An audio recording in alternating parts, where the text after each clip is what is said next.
Salut à tous les amis, j'espère que ça va et que vous avez la forme. Je vous souhaite la bienvenue sur ce nouveau vlog. Un vlog dont j'ai oublié le numéro. Parce que ça faisait un petit moment qu'on n'avait pas vu ma tronche sur YouTube. Parce que j'ai chopé le sale virus maudit. Pour ceux qui me suivent sur Instagram, vous l'avez vu.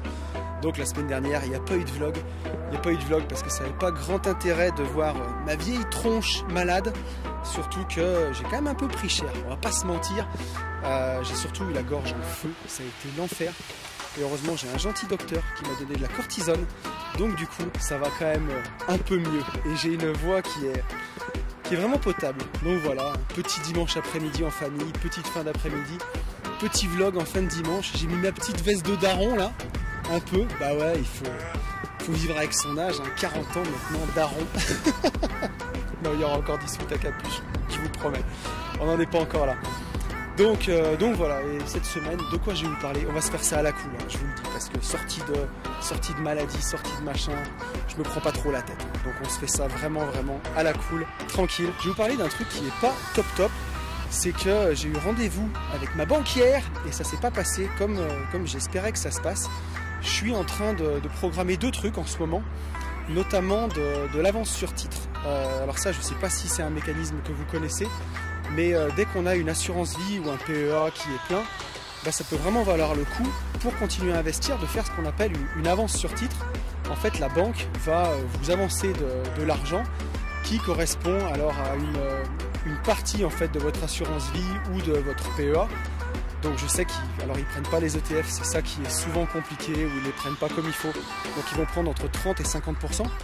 Mais on va dire, si vous avez un PEA qui est au taquet à 150 000 euros, si vous négociez bien, peut-être qu'en ETF il peut vous prendre 50%. Et donc vous prêtez 75 000 euros à une échéance de 3, 4, 5 ans à un taux défiant toute concurrence.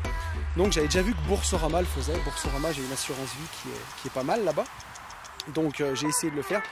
Il me prête jusqu'à 50% du montant de mon assurance vie à 0,5% par an sur 4 ans. Et c'est un prêt in fine. On ne paye que les intérêts et au bout de 4 ans, on rembourse le montant total du prêt. Voilà. Donc c'est quand même un mécanisme qui est assez intéressant. Ça permet de faire de l'apport sur des projets immobiliers. Il faut bien calculer son coût, mais ça permet aussi, il faut faire attention, on n'est pas censé le faire, mais de réinvestir en bourse par exemple, s'il y a un creux.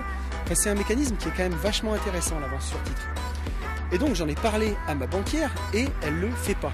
Donc j'avais quand même un peu les boules là-dessus. Je m'attendais pas du tout à ça, surtout que c'est une banque avec qui je travaille depuis longtemps. Donc j'avais envisagé de le faire avec Bourso et je pense que je le ferai avec Bourso. Ça c'est le premier truc que j'avais envisagé. Et le deuxième, c'est le refinancement hypothécaire. Donc ça, c'est un mécanisme qui est aussi assez sympa. Quand on a un bien qui est déjà complètement payé, qu'on a envie de garder, qu'on veut pas revendre, soit on peut se faire un rachat à soi-même. Par exemple, on a un bien qui est en nom propre, une résidence secondaire, on veut la garder. On fait une SCI avec ses enfants et on se rachète, c'est un rachat à soi-même. Alors c'est pas vraiment à soi-même puisque ça vient en SCI. Il faut bien faire attention d'ailleurs sur ces mécanismes-là. Bon, c'est pas le but de la vidéo de vous faire un truc trop technique, mais il faut faire très attention quand même sur ces mécanismes-là, que ce soit pas uniquement abus fiscal parce qu'on peut se faire retoquer. Mais ça, c'est le premier mécanisme qu'on peut faire. Le deuxième, c'est ce qu'on appelle un refinancement hypothécaire. Alors on va prendre l'exemple d'un bien qui vaut 400 000 euros. Il est complètement payé, vous n'avez plus de crédit dessus, vous retournez voir votre banque, ils vous prennent une hypothèque sur le bien et ils vous font un crédit de 70-80% du montant du bien. Donc ça peut être vraiment très intéressant. Et bien figurez-vous que ce mécanisme-là, ma banque ne le fait plus non plus. Et en fait, quand on a discuté, je me suis rendu compte que ma banquière était complètement déprimée, la pauvre. Donc si elle se reconnaît, si elle regarde la vidéo, je pense qu'elle va rigoler. Mais elle a l'habitude justement des clients qui sont des investisseurs. Et aujourd'hui, dans cette banque en question, ils appliquent le 35% d'endettement sur salaire. Donc ils ne prennent plus en compte du tout les revenus locatifs.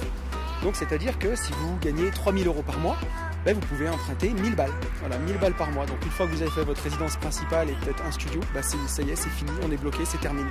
Et c'est ce qu'elle me disait, elle ne peut plus accompagner les clients, elle fait 1 bien, 2 biens, 3 biens, terminé. Et elle a des clients historiques comme moi depuis des années, et certains qui sont... moi je suis un Mickey de foire à côté, elle a des clients qui ont 100, 200, 300 biens, et qui sont bloqués parce qu'ils les ont en nom propre et qui ne peuvent plus emprunter. Donc voilà un peu les nouvelles directives dans ma banque historique. Et pour tout ce qui est en nom propre, hormis la résidence principale, c'est bloqué, quoi. Il y a vraiment cette directive-là c'est pas de bloquer les investisseurs, mais c'est de donner la primeur aux primo-accédants, aux gens qui veulent accéder à la propriété. Et à côté, voilà, pour les investisseurs, ça bloque, ça bloque et ça bloque. Et donc, on en revient à ce qu'on dit avec mon Yann, maintenant depuis, j'ai envie de dire des années, hein, sur notre petit podcast des Gentlemen Investisseurs, c'est une petite chaîne YouTube, qu'il faut le faire en pro. Parce que moi, en pro, par contre, on continue de me prêter, que ce soit sur la boîte de marchand de biens ou que ce soit sur la société foncière. En pro, c'est complètement différent. Il n'y a pas ces règles de 35% d'endettement, ces règles de salaire. C'est pas ces règles-là qui sont regardées. Et d'ailleurs, c'est, comment dire, tout investisseur pense comme ça. Un investisseur, quand il se paye, c'est les cheveux, c'est la fête. Un investisseur, quand il se paye, il a perdu, quoi. Voilà. C'est le moment où il se paye qu'il a perdu. Et puisqu'on paye tellement de charges, alors que un salarié, dans le salarié game, il faut avoir le plus gros salaire. Et dans l'entrepreneur game, on veut plutôt avoir un petit salaire pour continuer de réinvestir à bloc et vivre sur sa société dans la légalité, bien entendu, sans faire n'importe quoi. Mais voilà, et donc je sais plus pourquoi je disais ça. Je disais ça pour dire que en société, on continue de prêter. Et donc, c'est ce qu'il faut continuer de faire, en tout cas, continuer d'investir en société, que ce soit en marchand de biens ou posséder vos biens dans des SCI. Alors moi, je suis pas un grand fan de la SCI, mais en tout cas, ou dans des SAS. Et voir le côté, vivre de l'immobilier, le côté rentier qu'on pouvait avoir au départ, plus comme un entrepreneur. Et nous, c'est ce qu'on défend avec Yann depuis des années, voir ça comme un vrai business, comme un vrai métier, et structurer son patrimoine dans des sociétés. C'est pas un secret, si Kiyosaki le disait depuis des années, la société c'est l'arme secrète des riches, on le voit bien.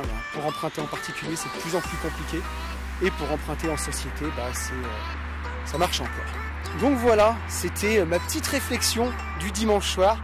J'espère que ça s'est allé, j'espère que vous m'avez entendu, parce que j'ai oublié la moitié de mon setup, j'ai le micro, non mais vraiment, regardez-moi ça, rien ne va plus, vraiment. Le Covid passe un coup, et puis après tout est foutu, quoi.